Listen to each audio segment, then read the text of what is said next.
नमस्कार दोस्तों, मैं डॉक्टर अनुपमा फलसफा मंच के माध्यम से आप सभी का हार्दिक अभिनंदन करती हूँ। प्रस्तुत हूँ कबीर दास के दोहों की व्याख्या लेकर। चलिए प्रारंभ करते हैं। प्रारब्ध पहिले बना, पीछे बना शरीर, कबीर अचंभा है यही, मन नहीं बांधे धीर, मन नहीं बांधे धीर। बहुत ही सुंदर पंक्तियां हैं। इन पंक्तियों में कबीर दास जी मनुष्य के शरीर और उसके भाग्य अर्थात उसके प्रारब्ध के बारे में बताते हैं। कबीर दास जी इस दोहे में बताते हैं कि हमारा प्रारब्ध, हमारा भाग्य पहले से ही निर्धारित हो जाता है। हमारे जन्म के पहले से ही हमारे प्रारब्ध की रचना हो जाती है और इस प्रारब्ध की रचना के बाद ही हमारे शरीर का निर्माण होता है। उसकी रचना, प्रारब्ध की रचना पहले होती है और उसके बाद ही शरीर बनता है। कबीरदास जी कहते हैं, मनुष्य सब कुछ जानता है, उसे पता है कि हमारा प्रारब्ध समय समय पर हमारे जीवन को प्रभावित करेगा, हमारे जीवन की आने वाली घटनाओं को प्रभावित करेगा। कभी सुख, कभी खुशी लेकर आएगा, कभी दुख लेकर आएगा। जैसा जिसका प्रारब्ध वैसी उसका फल मिलेगा ही मिलेगा, इस शरीर को, इस जीवन को।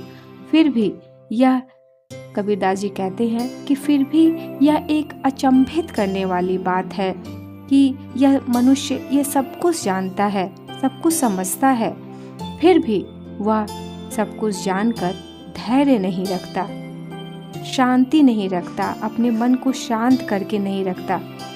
वह कबीरदास जी कहते हैं कि आश्चर्य होता है। यही तो आश्चर्य की बात है कि यह सब जान कर भी मनुष्य अपने मन का धैर्य नहीं बांध पाता, अर्थात कर्म फल से सदा ही आशंकित रहता है, डरा रहता है कि अगले पल क्या हो जाए, अगले पल क्या हो जाए। वह यह नहीं सोचता कि वर्तमान समय में अपने कर्मों पर ध्यान दिया जाए, न कि उसके फल की चिंता की जाए। दोहे का तात्पर्य यह कि हमारे जीवन की घटनाएं और परिस्थितियां पहले से ही तय है, लेकिन हम उन्हें समझ नहीं पाते और व्यर्थ में चिंता करते रहते हैं। कबीरदास जी हमें यह संदेश देते हैं कि हम सभी को खुशी मन से, स्वस्थ मन से अपने प्रारब्ध को, चाहे वह कैसा भी क्यों न हो, स्वीकार करना चाहिए, उस पर हर्षित होना चाहिए और उसको जानने के बाद धैर्यपूर्वक अपने जीवन को जीना चाहिए। अगला दोहा है, कामी का गुरु कामिनी, लोभी का गुरु दाम। कामी का गुरु कामिनी, लोभी का गुरु दाम। कबीर का गुरु संत है, कबीर का गुरु संत है। संतन का गुरु राम, संतन का गुरु राम।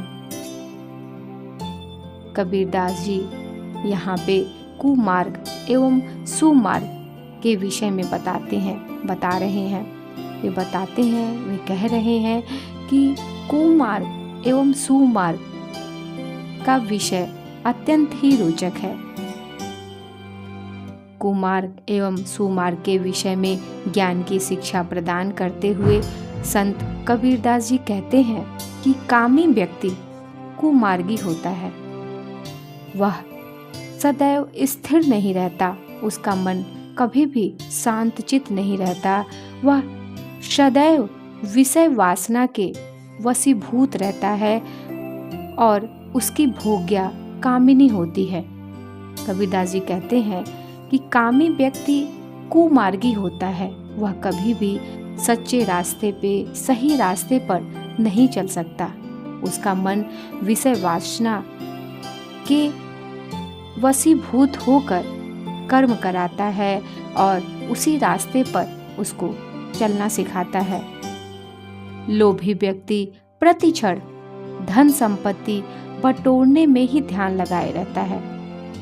कबीरदास जी कामी व्यक्ति के बारे में बताते हैं और उसके बाद लोभी व्यक्ति के बारे में बताते हुए कहते हैं कि लोभी व्यक्ति हमेशा प्रत्येक स्थिति में, प्रत्येक क्षण में धन को, संपत्ति को इकट्ठा करने में, बटोरने में ही अपना ध्यान लगाए रहता है। वह प्रत्येक परिस्थिति में, प्रत्येक संबंधों में केवल स्वार्थ देखता है, प्रेम नहीं देखता। उसके संबंधों की नींव हमेशा लोभ पे ही टिकी होती है और जब संबंधों की नींव लोभ पे टिकी होती है तो वहाँ केवल और केवल स्वार्थ ही दिखाई देता है। कबीरदास जी कहते हैं, लोभी व्यक्ति कभी आपका अपना नहीं हो सकता। वो प्रत्येक क्षण केवल संपत्ति, केवल धन बटोरने में ही लगा रहता है, उसका ध्यान लगा रहता है। उसका गुरु, उसका मित्र, भाई बंधु सब कुछ धन ही होता है। उसके लिए रिश्ते मात्र दिखावटी होते हैं, स्थायी नहीं होते। उसके संबंध हृदय से नहीं होते, कपट और छल पूर्ण होते हैं। कपट भरा होता है उसके संबंधों में। उसके गुरु के प्रति संबंध हो, मित्र के प्रति संबंध हो, भाई बंधुओं के प्रति संबंध हो, चाहे कोई सा भी संबंध हो, उन संबंधों के पीछे उसका मेन उद्देश्य, प्रमुख उद्देश्य धन ही होता है। और जो विषयों से दूर रहता है, जो इन सभी परिस्थितियों और इन सभी भावनाओं, इन सभी कुप्रवृत्तियों से दूर रहता है, उसे ही संतों की कृपा पात्र होती है, कृपा प्राप्त होती है। अर्थात जो कामी नहीं होता, जो लोभी नहीं होता, जो कामी होकर परवश नहीं होता और जो लोभी होकर छल कपट पूर्ण स्वार्थी नहीं होता, वही मनुष्य विषयों से दूर होता है। वही मनुष्य विषयों से दूर होकर जब स्वयं के बारे में, स्वयं की भलाई के बारे में, स्वयं को ईमानदारी के रास्ते पर चलाते हुए आगे बढ़ता है, तभी जाकर उसका हृदय निर्मल होता है।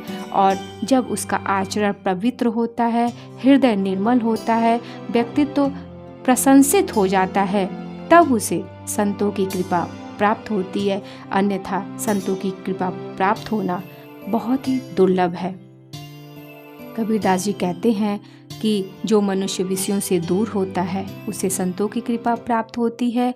अर्थात वह स्वयं ही संतमय हो जाता है, वह स्वयं ही संतमय होता है। और ऐसे प्राणियों के अंतर में अविनाशी भगवान का निवास होता है। अविनाशी भगवान उसके हृदय में निवास करते हैं। और यदि दूसरे अर्थों में कहें तो यहाँ भक्त और भगवान में कोई भेद नहीं रह जाता।